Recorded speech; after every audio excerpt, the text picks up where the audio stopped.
So back in the day, Scooby-Doo movies were freaking awesome. With Zombie Island, Cyber Chase, the one where they meet the Hex Girls, and even this movie we'll be talking about.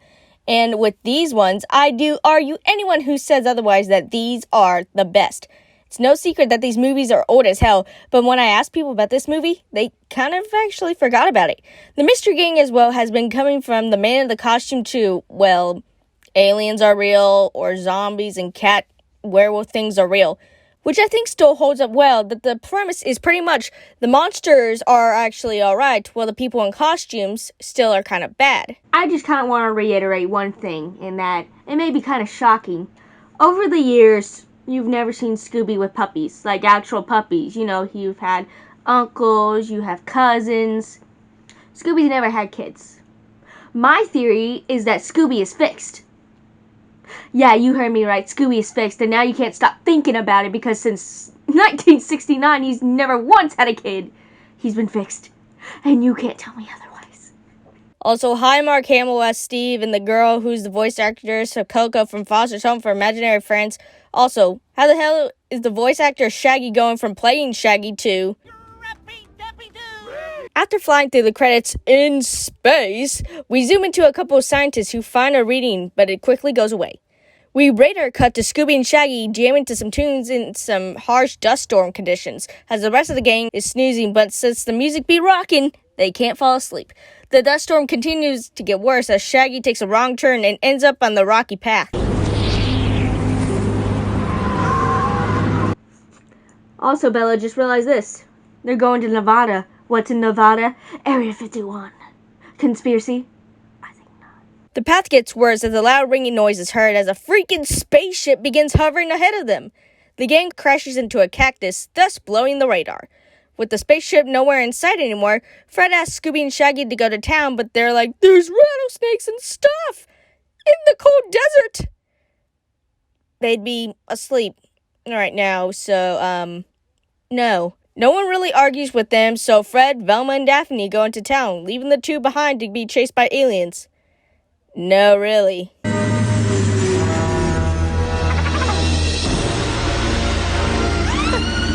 Like there's something creepy behind us, isn't there? What's wrong with his eyes? What's wrong with his eyes? After the techno version of the Scooby-Doo song, Shaggy and Scooby are chased into a diner where the rest of the gang is. They scream that aliens were after them, but of course, no one believes them. The diner lady and everyone else are not fazed, as they say they either had people seen aliens or they themselves have seen aliens. The diner lady points out that a lone man in the corner who could have been abducted, though. Lester's the name, and he's been shouting it to the moon that aliens exist. Lester, you may be insane, but there's one particular reason why you're insane. It's not because you're screaming about aliens exist. Oh, no. It's because you're eating soup, particularly tomato soup, at 3 in the morning. That would make you insane. Lester begins describing how he was abducted. Pretty much, he was outside, then the humming sound came towards him along with the bright lights. He passed out, and then he was face to face with the aliens who began questioning him. It fades out with the dramatic music, but I assume them aliens are looking for something. Or someone. He finishes his story by telling the gang that he woke up in the front of his house and has proof. I got pictures. Aw, Lester, you're an artist too? So am I. Well, not as probably as good as you might be, since you know you've been screaming about aliens and all this stuff, but let me see that. Can't say I expected this. I love his hair. Lester shows his paintings of what he saw as they're drawn in Van Gogh style. They find a drawing of the shit that they saw, but for some reason Fred's like, we don't know if it's even real. We don't even know if we've seen one. John's getting upset! We also get information on the satellites from earlier, as the government had put them there a year ago. For what, though? Alien life form, of course, because putting a sign that says Area 51 would be a dead giveaway for the late 2000s. Lester blames the government satellites for bringing the aliens to Take over the world! Lester allows the gang to stay the night with the girls in one bedroom and Fred on the couch. Shaggy and Scooby are outside. Yeah, they're gonna get abducted. I can feel it. So, the aliens begin questioning Scooby and Shaggy, never really shutting their mouths, funny enough. Scooby finds a button to take off his restraints and tries to escape with Shaggy still strapped in. The aliens are too far behind as Scooby and Shaggy crash into each other as the alien has whatever the hell that is, and pass out, waking up in the desert as we see our new set of characters come along, Crystal and Amber. And yes, Crystal talks like Shaggy because hippie and peace and 60s shit. Scooby and Shaggy immediately fall in love as Miss Amber plays Sundere. Ew. Ugh. I don't like how I said that. No. The dog is so Sundere. Sundere doggy. No. No. Crystal is a photographer and is out shooting some pictures for a magazine. And to break the ice, Shaggy tells them about a jackalope they saw. You understand him? Clear as crystal. And that's my name, too. I'm Crystal. Like, what's your name? Norval. Norval? But like, everybody calls me Shaggy. Yeah. Kind of forgot that was his name. I think everyone did. Like, genuinely, everyone forgot. So Crystal helps them out by driving them back down in her Jeep. So the rest of the game walk with Lester to the diner from yesterday to try and find Scooby and Shaggy, but they're not here. Morning, y'all. Oh, good morning. Hey, Hi. there, Dottie. How'd you sleep last night, Dumpling? Did you dream about me? FBI should be knocking on this door any minute now. Scooby and Shaggy are dropped off as Lester tells us that Crystal and Amber showed up sometime last week as a nature photographer. The two walk in love struck and the daydream begins. I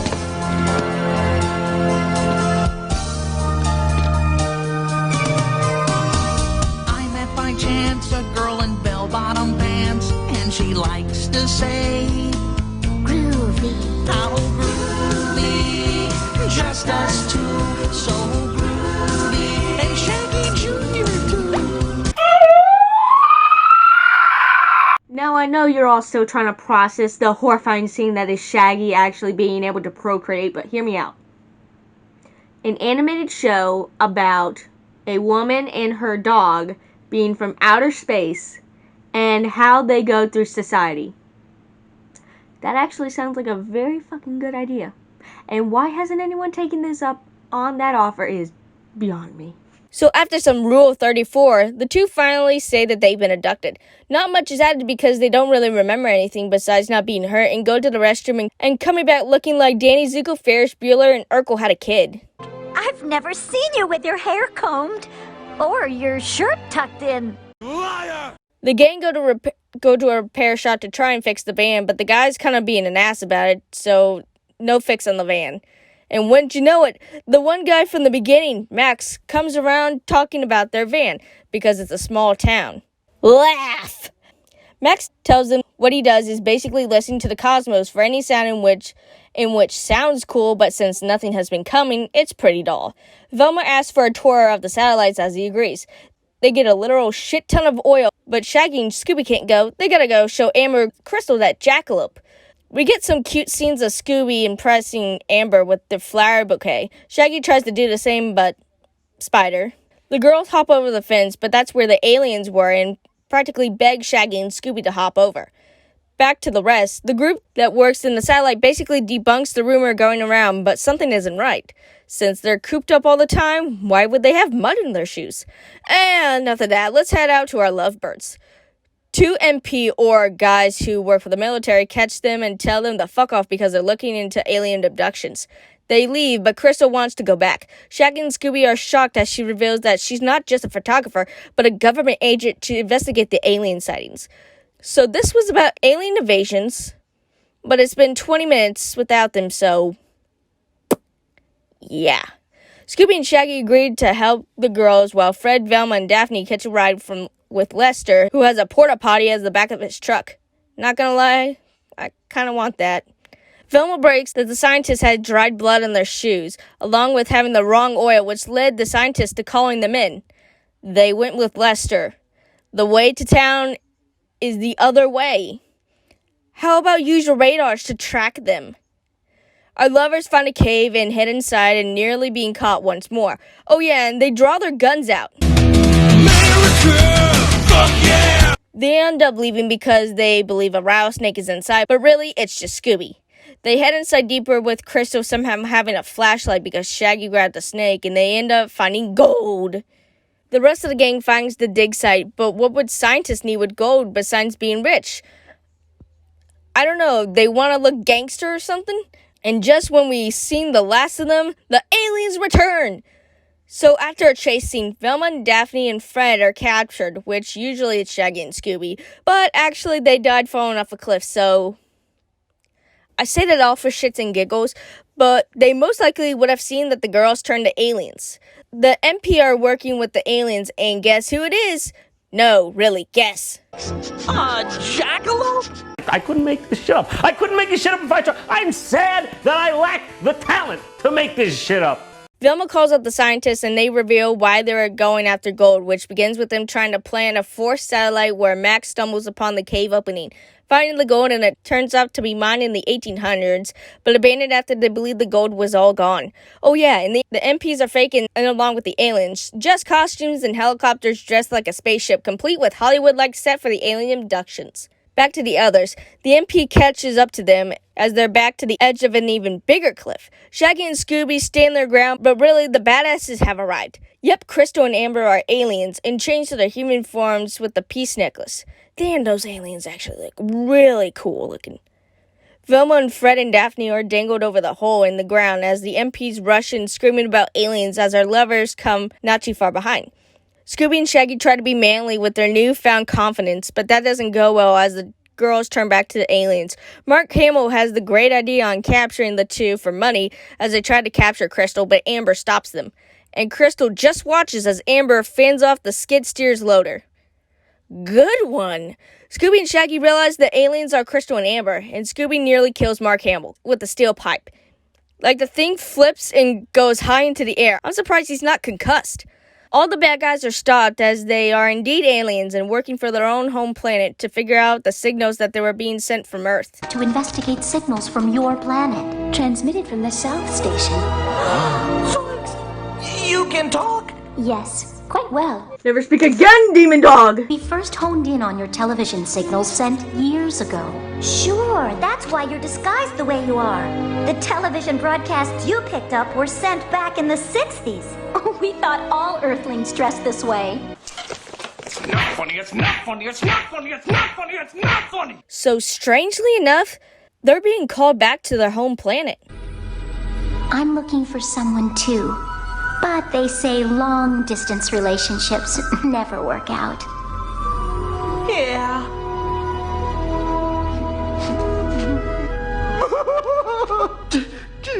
Okay, that's a genuinely funny scene. The girls kiss their lovers goodbye as they turn back to their alien selves, leaving on the spaceship as sad Scooby and Shaggy watch the stars. The only thing to cheer them up is the Scooby snack. I know that this is genuinely a pretty sad scene, but I have a few questions. Is Amber technically Crystal's pet? If so, like, how long have they been on this Earth? What type of aliens are they? If they ever were to technically come back, do say, would they go back to Scooby and Shaggy?